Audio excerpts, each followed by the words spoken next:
So here also I want you to make a differential diagnosis indeed, and what do you want to do further, next plan of action. First week of BMT, just day +6, hepatosplenomegaly, jaundice, a bit of fluid everywhere, and I want you to make a diagnosis or a differential diagnosis at least, and write some plan. What do you want to do next?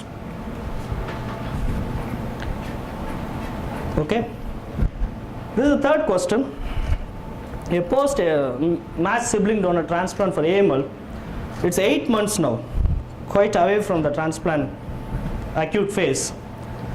The patient now is right now admitted with us, I should say. He complained with a persistent low-grade fever and a non-productive cough, an Indian basically. Antibiotics were kind of ineffective. We have tried a lot in the OPD basis also. It was really worrisome for him, so we got him admitted. Cultures were done, all the PCRs on the ball and everything was sent, but we weren't finding any clue. He was having a bit of a skin GVH, which was really worrisome. Indeed, he was not going to the job because of the skin GVH which he had. So we went on with the pulmonology investigations. This is a CT scan which is given here for you. Ask the question and come back to the CT scan. I want you to make the diagnosis and what you want to do next. Around 8 months post-transplant, this guy is for whatever, I think AML, having a continuous low-grade, bit of a fever, and mainly it's a non-productive cough which is going on. So a diagnosis and what do you want to do next in this fellow who is right now admitted with. Whatever you write, I'm going to do that in my clinic now. Right. The fourth case is again an AML who underwent transplant after relapse. He is 4 months post-transplant. Now this person is presenting to me with some nodular lesions. I'll show you the clinical picture itself. These kind of nodular lesions, especially around the lip area. Even she was saying that there was some discoloration noted in other parts of the body also. She was continuing on all the GVH measures, chronic GVH measures, whatever we can give. Rest of the functions are all relatively okay. This was the only thing which was worrying her, and that's the biopsy what we did, which is given nearby. I want you to make, again, at least the diagnosis alone will do here. Whatever the diagnosis, just write it down. AML transplant, nearly 3 months. This is what she is presenting to me with. Now this is the last case in the grand round area where we have got a 20-year-old boy with CML, blast crisis. He was refractory to chemotherapy and he underwent a mud transplant a month ago. Everything went well. Around day 20 or something we discharged this guy. Suddenly one day I got a call from the emergency room saying that he has come back with kind of seizures, got admitted with seizure, GTCS kind of a thing.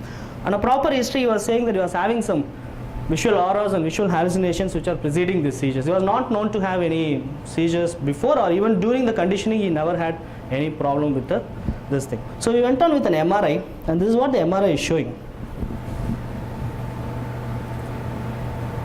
I want you to make a diagnosis, and if feasible, the causative stuff here, the pathogenesis behind what is happening, and what I want to do next, the management. 1 month post-transplant, went home, came back with seizures, and this is what the MRI is all about. So that's very typical MRI picture, right? Okay, so that finishes all our grand rounds, and next I'll be showing you some pictures. I want you to write down some, it may be a procedure, it may be a lab test or whatever. I want you to write down what are we doing there, that's all, in a single go. Question number 6. There's a beautiful lady out there, seems to be really clinically well preserved. Something is being done here. I want you to write properly, I mean a full stuff, what is being done here. What are we doing to that pretty lady? Most of us would have seen these machines, right? What is this? Very frequently advised, very frequent, not I can't say frequently done, but at least on the textbooks it is there frequently. What are we trying to do here, or what is this investigation modality that is being done here? When we are doing a whole lot of hemoglobinopathies, I think this is easy for you, right? Again, there is a very colorful picture. I want you to say exactly what is the procedure that is happening to this patient. There are some numbers given there, there are some color codings given there, and what is being done to that patient. Everything is related to bone marrow transplantation, nothing out of BMT. I want you to be very specific, that's why all these colors are being given there.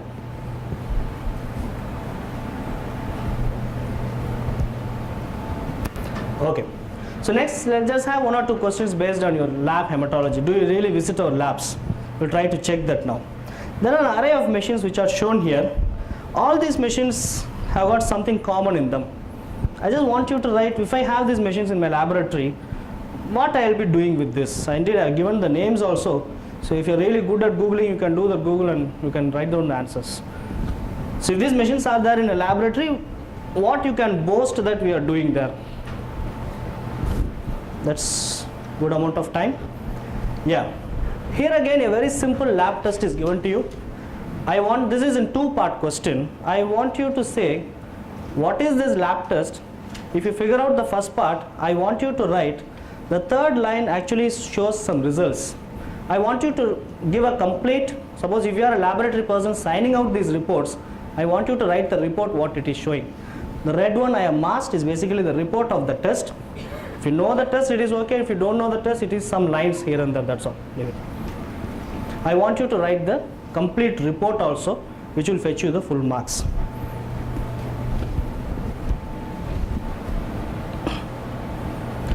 It's a spotter. Something is given for a clue on the on the right lower corner, and an electron microscopic picture is given there. So I want you to write what we are seeing in the electron microscope or the diagnosis of the patient.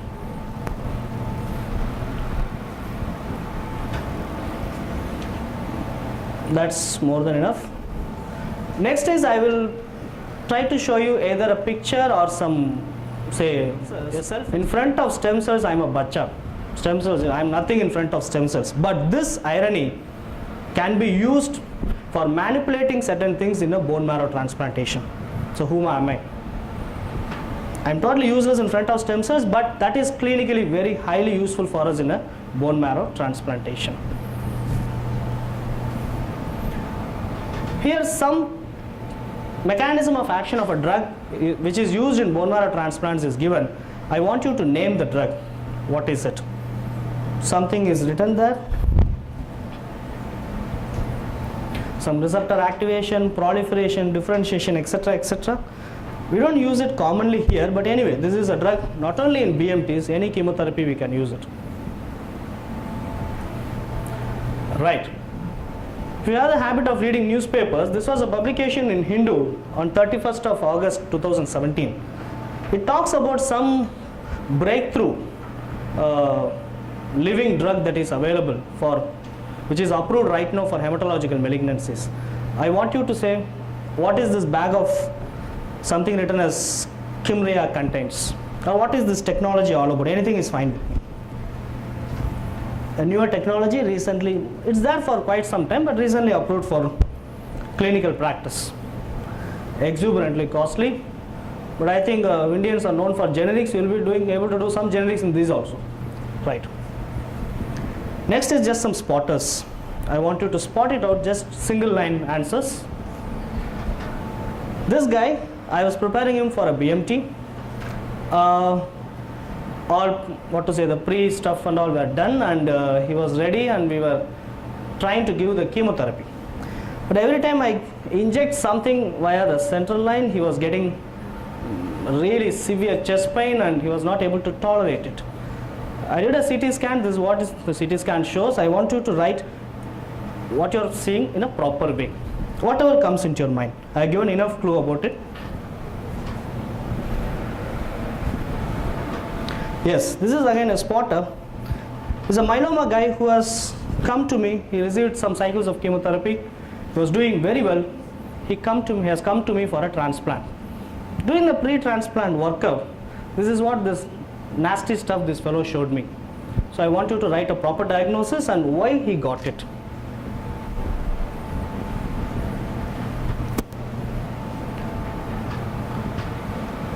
That's more than enough. A day plus side post-transplant and post-allogenic transplant patient is having kind of, fever, sepsis.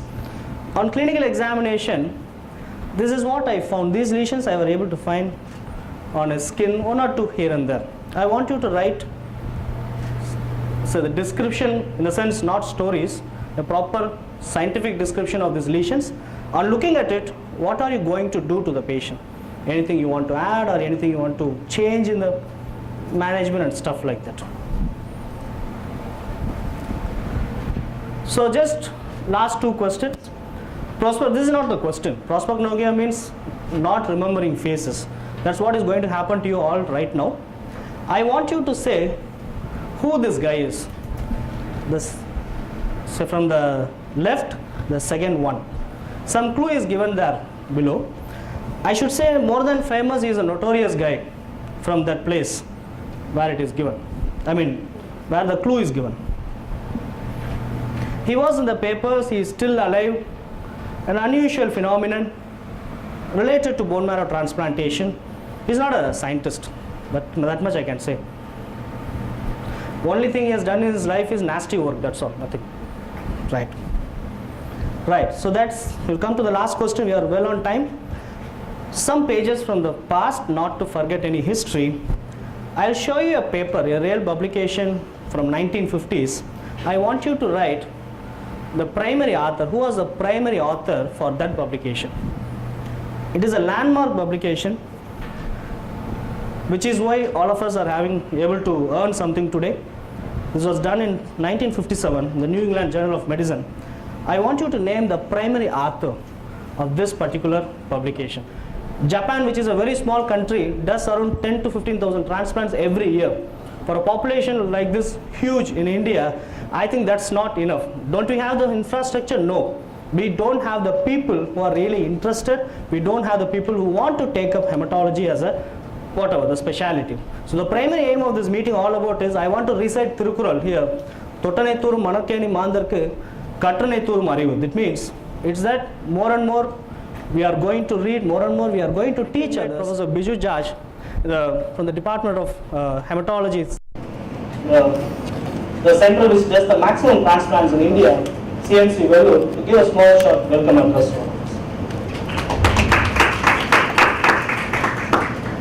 Thank you, Kishore. I think what I wanted to say has been said exactly in those words which Kishore has said. Transplants are increasing.